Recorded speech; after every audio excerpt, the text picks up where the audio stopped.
for this morning. So our sealer this morning, if you look in the description of the video down the bottom, you'll have a link to the download and the handout. So our sealer for this morning, our sing is King of Me. If you want to go to the YouTube video from Bethel Kids, it's a fantastic YouTube video and it's a really fun song to learn how to sing. Maybe we can do it live sometime in the future. We just haven't got the setup for Bethel Kids at the moment for me to do a live song. But we're going to move straight on to explain. So this morning, our memory verse is, "The Lord is known by his justice, and the wicked are ensnared by the work of his hands." So that's from Psalm 9:16. So what does justice mean? So it kind of makes you think about a judge or a law court, similar to last week when we said that God is judge, isn't it? Last week we learned about God being judge and being able to have judgment over us because of our sin. And this week we look at it from a slightly different angle of God being just. God being just. So there's this story in 2 Samuel 6 where we get a picture of God's justice. So I'll skim through the story so that we can have a quick look at it, yeah? So David, who's King David, yeah? From earlier in the Bible, we know about King David. And he wanted to bring the Ark of the Covenant back to Jerusalem. It is back to Jerusalem, yes? Back to Jerusalem. I need just fact checking this now. So he wanted to bring it back to Jerusalem. So he sent some people out to go and get it. And he said, "Go and get the ark. We want it back here. We don't want it over there. We want it back here." So a bunch of guys went to go and get it. And one of these guys was Uzzah. Uzzah. Can you say Uzzah with me? Uzzah. Uzziah. Uzzah. There's no I in there. Uzzah. Uzzah. We'll call it Uzzah. We'll call him Uz for sure. So one of these guys was Uz. And so they went and got the Ark of the Covenant. Now, bit of context here. God gave very specific instructions on how they needed to transport the Ark of the Covenant, okay? Because it was a very awesome bit it was an awesome box that the 10 Commandments were kept in. And it was gold and it was very precious. And it symbolized God's holiness on earth. And so they needed to transport it in a very specific way. But the problem is, David didn't pay attention to that. And so when he sent everybody, he just said, "Go and get it." And they put it on the back of a cart. And you think, oh, well, it's not too bad on the back of a cart. Surely it's quite safe. But the thing is, it was meant to be carried by a group called the Levites. So it went on the back of a cart. And as they were pushing it, it stumbled and it rocked. And this guy, Uzzah, who was one of the guys who was with them, went to catch the ark and stop it from falling, and he died. Now, that's a bit strange, isn't it? It didn't fall on him. He went to catch it, he touched it, and he died. Now, why do you think Uzzah died? See, the thing is God is holy. And he gave us very specific instructions on how this ark was meant to be transported. And because they didn't follow these instructions, the group had sinned. And so because it wasn't the Levites, and the Levites were consecrated and they were able to carry the ark and touch it and things like that, they were able to enter this holiness that was God. So that was God's presence. And because they didn't, because Uzzah wasn't part of that tribe and wasn't part of that, when he touched the ark, he died because he was sin. He had sinned. He had sin in him and he couldn't come into this holiness. Now you think, is that fair? Uzzah, David just wanted to do a good thing, wanted to bring the ark back to Jerusalem. Uzzah just wanted to do a good thing and he wanted to save the ark from falling off the cart. It doesn't sound very fair, does it? But it is fair. It is just. God gave them very specific instructions on how the ark was meant to be transported. He gave them a very clear way of doing this. And they didn't listen to that. He said that nobody but these people should be able to touch this ark. And Uzzah touched the ark. So it is fair. It may not seem fair, but it is fair. So, do you remember about the lesson about God being holy? It might have been a few weeks back. It might have been Sarah or Neil doing that lesson back in the centre. And that's where we found that God was holy. He was set apart from everything. And so he can't interact with sin. And this is what we learn through this story as well, is that God is just through this. So there's a little story that I wanted to tell you. And it's a story with a family that we're beginning to know and love. It's a Freddie and Poppy story. If we want to put it forward one more slide, there we are. It's a Freddie and Poppy story. So, Freddie and Poppy make a cake for Mum. Freddie and Poppy are brother and sister, and they live in a lovely little house in a lovely little town with their mum and dad, a rabbit called Fluff and a dog called Duke. And one day, Freddie and Poppy were playing in the kitchen, and they were very excited indeed. See, Mum was due to go out for the day with her friends, and Freddie and Poppy planned to make her a cake. And while she was out, as a surprise, Mum asked, "What are you two so excited about?" Because they were bouncing around the kitchen. "Nothing," they responded together. See, Mum was still suspicious and asked Dad to keep an eye on them because they're up to something. Dad assured Mum that he was sure whatever it was, he could handle it, and for Mum to go and have a good time out with her friends. With that, there was a honk from a car outside. With a flourish of kisses and hugs, Mum grabbed her things and was waved off by the family. Even Duke came to the front door to say goodbye. Turning around, Dad said, "Right, you two, what are you up to?" "We want to make a cake for Mum," said Freddie. "It's a surprise for her," said Poppy. "Well, okay, sounds like a great idea. I'm sure she would love it. Let's go and see the recipe then and see what ingredients we need," said Dad. In the kitchen, they found the recipe and started getting all of the ingredients out of the cupboard. "Butter," said Dad, reading from the recipe. "Got it," said Freddie. "Eggs." "Got them," said Poppy. And suddenly a ring came from the hall. It was the phone. "Right, you two, I'm going to go and answer the phone. Don't do anything until I'm back." And with that, Dad left the room and went to answer the phone. "How long is he going to be?" asked Freddie.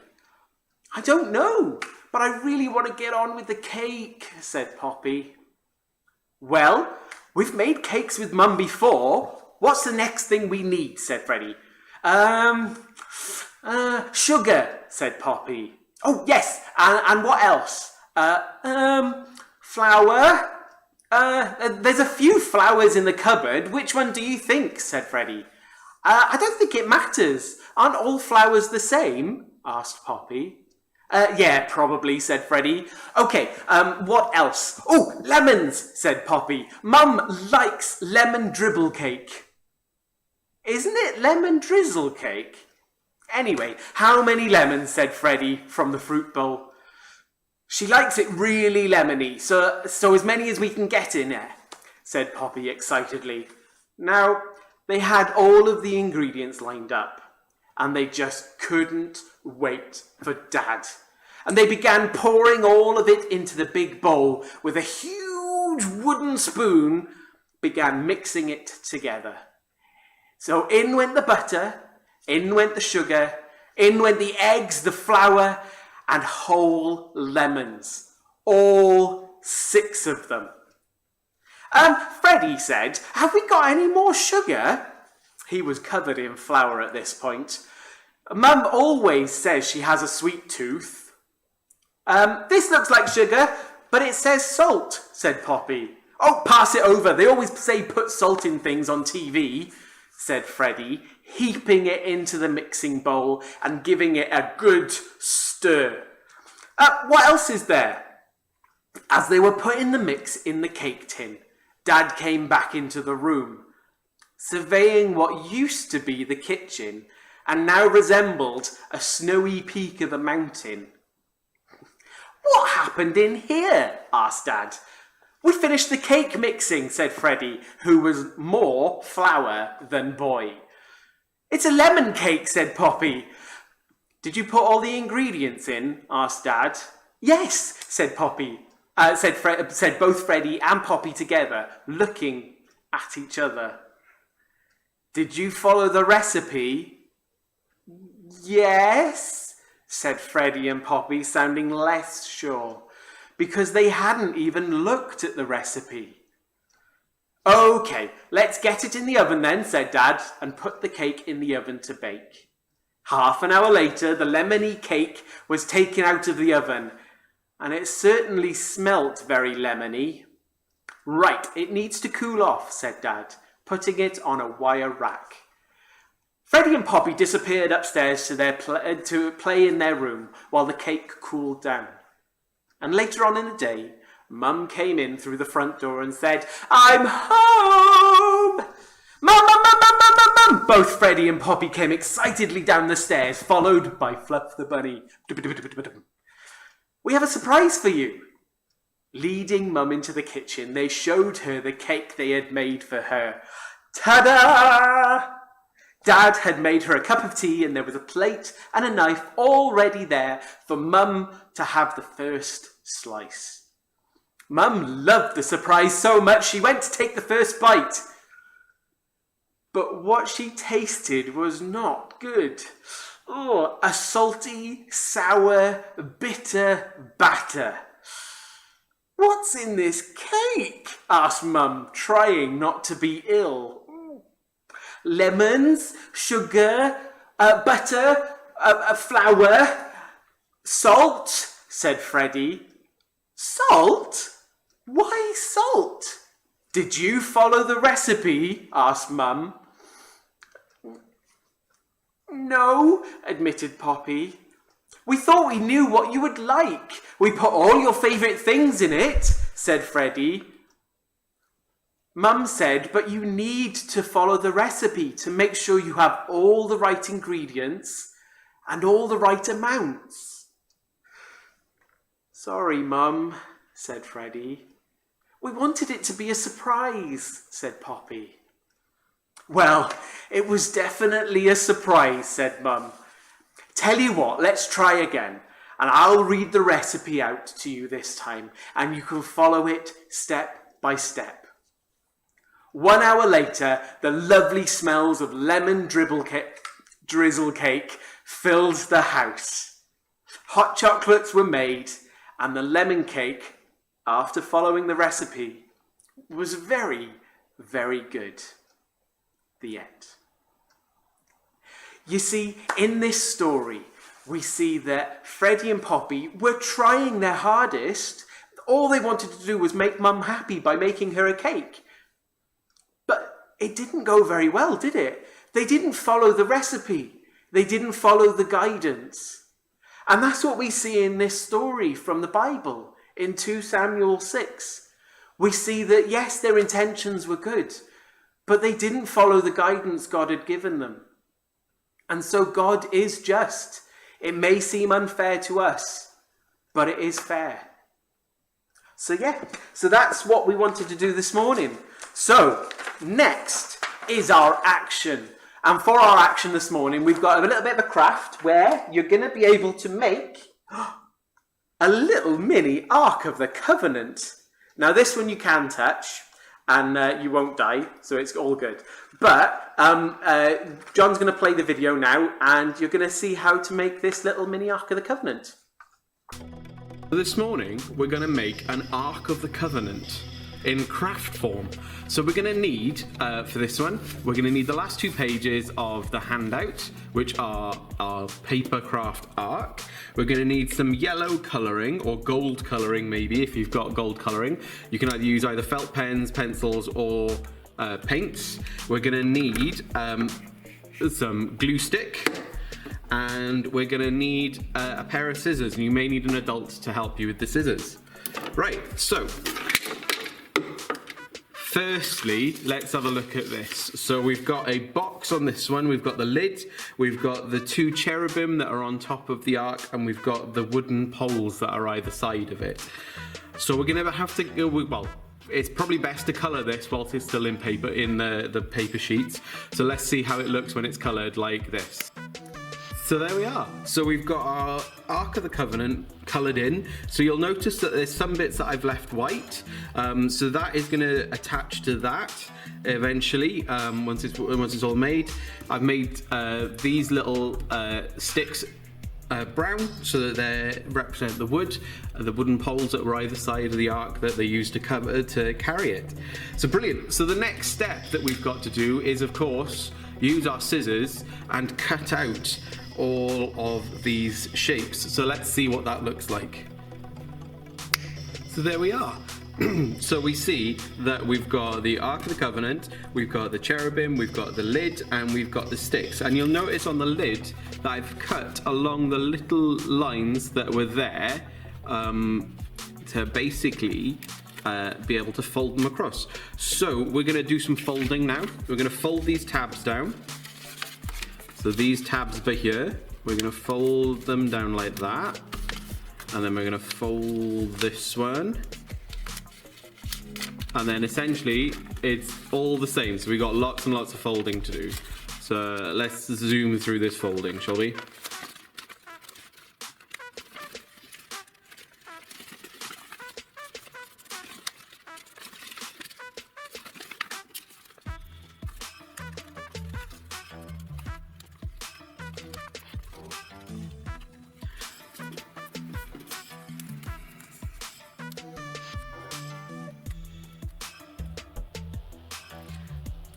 So with the cherubim and seraphim, there's little tabs right at the bottom that you want to bend out like that. Okay? So it looks like it's got little feet.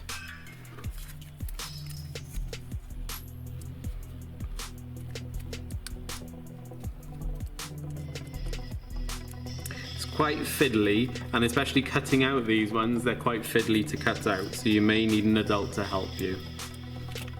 So next we're going to take our handy dandy glue and we're going to glue the tabs. So you see these big white things here? They are the glue tabs. So we're going to glue those like so. And then we stick them together like this, so that eventually, once we've done all four of them, they become cool little box like that. Right, next up is the lid of the ark. So we're going to glue the little tabs that are on the side there. If you see the little tabs there, the ones that we cut into it earlier, they are hard to see, but there is a little bit of a line there if you cut along. So then we glue them together like that, just like we did with the box.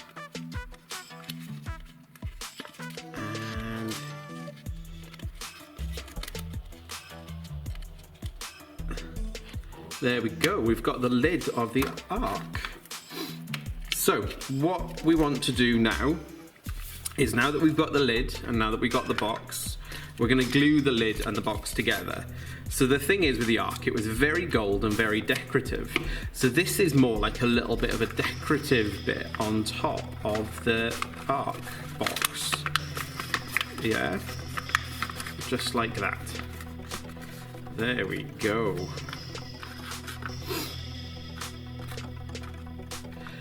And then we're going to glue the cherubim on top. And something you might want to put your finger on the inside of the box, just to put a little bit of support inside.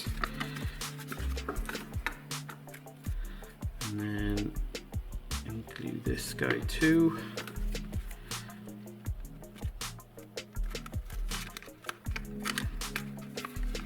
Like that. How cool is that? Look at this. This is looking really cool. So next up is our, these are our wooden poles to carry the ark. So we put a little bit of glue down the side of them, and then we stick them to the side of the box. Ooh, in a straight line, hopefully. Like that. And then a little bit of glue down the side of this one too. And then we stick that to the side of the box too. Ooh. Like that. And there we have it. We have an Ark of the Covenant craft. How cool is that? So this Ark of the Covenant is just a reminder for us that God is just, and is to remind us as well of God's holiness, and that really when he gives us rules and he gives us commands, we should follow them, because God is holy and God wants to meet with us, and in order for God to meet with us we have to be sinless, and the only way we can be sinless is through Jesus Christ. And we're accepting him as our friend. So thank you for having a go at this craft. I hope you enjoy it.